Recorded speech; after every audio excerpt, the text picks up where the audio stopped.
মই বহুতে মানে হাৰ্ডৱৰ্কিং ল'ৰা হয়। চ' তেওঁ মানে নিজৰ যিটো ষ্টাডি কৰিছিলে বহুত প্লেন ৱেজ ষ্টাডি কৰিছে, যিটো আমিও মানে কওঁ, আমিও সেইকেইটাই কওঁ ক্লাছত যে নিজৰ এটা প্লেন থাকিব লাগে, নিজৰ এটা শ্বেডিউল থাকিব লাগে, চব কাম কৰিব লাগে। এনেকুৱা নহয় যে খালি ষ্টাডিজতে গুৰুত্ব দিব লাগে। নিজৰ এক্সট্ৰা কাৰিকুলাৰ এক্টিভিটিজ যিকেইটা আছে, খেলিব লাগে, যদি কিবা বেলেগ যদি গান চান গায় বা ধৰি লওক কোনোবা যদি কিবা বেলেগ ফিল্ডছত যদি কিবা কৰিব বিচাৰে সেইটোও কৰিব পাৰে। লগতে সেই ষ্টাডিটোও একেলগতে কৰিব লাগে। চ' তেওঁ সেইটো কৰিছে। 9ৰ পৰাই তেওঁ পূৰা মানে সৰুৰ পৰাই তেনেকুৱাই হয়। তেওঁ পূৰা এটা শ্বেডিউলত এটা টাইম টেবল মেইনটেইন কৰি থৈছে। বাকী খেলিবলৈ ভাল পায়, ক্ৰিকেট খেলিবলৈ ভাল পায়, তাৰপিছত আঁকিবলৈ ভাল পায়, মানে ড্ৰয়িং কৰিবলৈ বহুত ভাল পায়। চ' সেই এক্সট্ৰা কাৰিকুলাৰ এক্টিভিটিজৰ লগত ষ্টাডিজবোৰো বৰ ধুনীয়াকৈ কৰিছে। চ' 9তো ভাল পাৰ্চেণ্টেজ আহিছিলে, 10তো ভাল পাৰ্চেণ্টেজ আহিছে। এতিয়া বৰ্তমান মানে টপেটো কৰিছে, আপোনালোকে জানে। এণ্ড তেওঁ যিটো মানে পঢ়াটো আৰম্ভ কৰিছিলে, তেতিয়া এটা টাৰ্গেট লৈ থৈছিলে যে মই বাই নৱেম্বৰ নিজৰ গোটেই কোৰ্চটো মই শেষ কৰিম, আৰু সেইটো তেওঁ শেষ কৰিছে। নৱেম্বৰৰ পিছত তেওঁৰ টাৰ্গেট আছিলে যে মই ভালকৈ ৰিভিজনটো যেন মই কৰিব পাৰোঁ। তে ভালকৈ ৰিভিজনটো কৰা হৈছে। ৰিভিজনৰ কাৰণে তেওঁ প্ৰথমৰ পৰা অনলাইনৰ হেল্প লৈছিলে। এতিয়া আমিও যেতিয়া আহিছিলোঁ, PW অসম যেতিয়া আহিছিলে, তেওঁ PW অসমৰ পৰাও যিকেইটা ক্লাছেছকেইটা দিয়া হৈছিলে, সেই ক্লাছেছৰ পৰা তেওঁ কিছু বস্তু ধৰি লওক তাৰ পৰা ল'ব পাৰিছে, যে যিকেইটা বস্তু আমি কৈ আছোঁ, যেনেকুৱা কৈ আছোঁ, তেওঁ সেনেকুৱা নিজৰ এলাইনমেণ্টটো সেইটোৰ লগত মিলি আছেনে নাই, নিজে পঢ়াটো সেই সেনেকুৱা পদ্ধতিত মিলি আছেনে নাই, সেইটো তেওঁ চেক কৰিলে, এনালাইচিছ কৰিলে। চব বস্তু যেতিয়া একে পাই আছে, একে ধৰণৰ যেতিয়া হৈ আছে, তেতিয়া তেওঁ আৰু বেছি মানে ক'ব পাৰোঁ যে এটা কনফিডেন্ট তেওঁ পালে, নিজৰ ওপৰত এটা কনফিডেন্স হ'ল। তেওঁ আৰু বেছি তেওঁ কষ্ট কৰিব আৰম্ভ কৰিলে। চ' প্ৰি বৰ্ডছৰ পিছত তেওঁ আকৌ পঢ়াৰ নিজৰ টাইম টেবলটো আৰু অকণমান সলনি কৰি আৰু অকণমান বেছি বঢ়াই নিছে নিজৰ আৱাৰ্ছ অফ ষ্টাডি। আৰু PW অসমৰ পৰা তেওঁ সেইকেইটা ক্লাছেছ কৰিলে, যেনেকুৱাকৈ সমাজ বিজ্ঞানৰ হওক, অসমীয়াৰ হওক, গণিতৰ হওক, ছায়েন্সৰ নহ'লে বা ইংৰাজী, এই গোটেইকেইটা কৰা হৈছে। চ' তাৰ পৰা যিকেইটা কুৱেশ্যনছ আমি ধৰি লওক কৈছিলোঁ লেটেষ্ট পেটাৰ্ণত, আৰু তেওঁ অলৰেডি সেই সময়লৈকে বুজি পাইছিলে যে পেটাৰ্ণটো পূৰা চেঞ্জ হৈ আছে, লাহে ধীৰে আৰু বেছি টাফ হ'ব। চ' সেই এলাইনমেণ্টটো তেওঁ পাইছে। চ' সেইটো পোৱাৰ কাৰণে তেওঁ এটা ফালে চাব পাৰিছে যে নহয়, যিটো পদ্ধতিত আমি পঢ়াই আছোঁ সেইটো তেওঁৰ প্ৰিপাৰেশ্যনৰ লগত এলাইনমেণ্ট হৈছে। আৰু সেই বস্তুটো আমিও কওঁ, সদায় সকলোকে কওঁ যে নতুন পেটাৰ্ণ পঢ়িব লাগে। কমন বহুতে আজিকালি ল'ৰা ছোৱালীয়ে আপোনালোকে যদি জানে তেতিয়াহ'লে কমন বহুত বিচাৰে। তো কমনটো সেইটো মেইন বস্তু হ'ব নালাগে।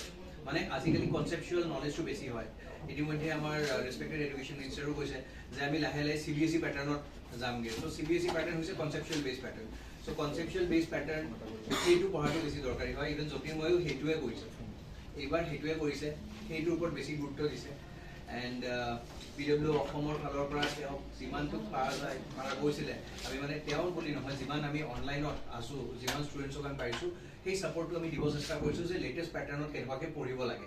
লেটেষ্ট পেটাৰ্ণটো হৈছে কনচেপচুৱেল পেটাৰ্ণ। লেটেষ্ট পেটাৰ্ণটো হৈছে ডাইৰেক্ট MCQ নহয়, যিকেইটা ধৰি লওক ষ্টেটমেণ্ট বেছ MCQ থাকিব, নহ'লে বা ধৰি লওক আপোনাৰ মেথছ দ্য ফলোইং থাকিব।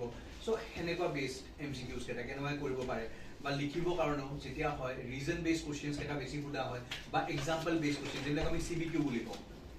এই CBQ বেছ কুৱেশ্যনছ কেইটা কেনেকুৱা কৰিব লাগে সেইবিলাক গোটেইবোৰ শিকোৱা হৈছিলে।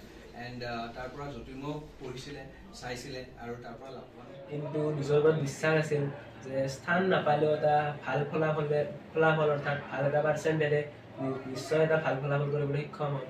আৰু সেই বিশ্বাস ৰাখিয়েই পঢ়িছিলোঁ, আৰু অৱশেষত এটা ভাল ফলাফল পাবলৈ সক্ষম হৈছোঁ। ফিজিক্সৱালাৰ তৰফৰ পৰা কেনেকুৱা ধৰণৰ সহায় সহযোগিতা কৰিছিলে? গতিকে মোৰ অলৰেডি কোৰ্চখিনি পঢ়া হৈ গৈছিল, আৰু ফিজিক্সৱালা অসম শেষৰ পিনে আহিছিল, নতুনকৈ ষ্টাৰ্ট কৰা হৈছিল। গতিকে ৰিভিজনৰ সময়ত মই যথেষ্টখিনি সুবিধা পাইছিলোঁ, যিহেতু বিভিন্ন ধৰণৰ বৰ্তমান কেনেধৰণৰ কুৱেশ্যন আহে তাৰ এটা ধাৰণা কৰাই দিয়াৰ বাবে বহুত এটা তেওঁলোকে ক্লাছেছো কৰিছিল। গতিকে সেইবোৰত মই কিছুমান কমনো আহিছে, আৰু কমনতকৈ বেছি ডাঙৰ কথা হ'ল যে মই এটা ধাৰণা পাইছিলোঁ যে কেনেধৰণৰ কুৱেশ্যন আহিব, আৰু সেইখিনি ধাৰণাৰ পৰাই যথেষ্ট উপকৃত হৈছোঁ। অনলাইন যোগেৰে বেছিকৈ তুমি মানে প্ৰিপেৰেশ্যন কৰিছিলা?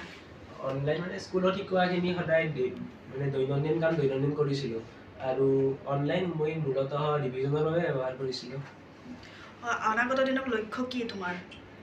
বৰ্তমান ষ্ট্ৰীমটোতো ছায়েন্স ল'ম বুলি ভাবিছোঁ, আৰু বৰ্তমানলৈকে এজন চিকিৎসক হোৱাৰ ইচ্ছা আছে, কিন্তু এইটোৱে মোৰ মানে থিৰাং কৰা নাই, আৰু ভৱিষ্যতলৈকে মন সলনি হ'বও পাৰে, কিন্তু বৰ্তমানলৈকে এজন চিকিৎসক হোৱাৰ ইচ্ছা আছে।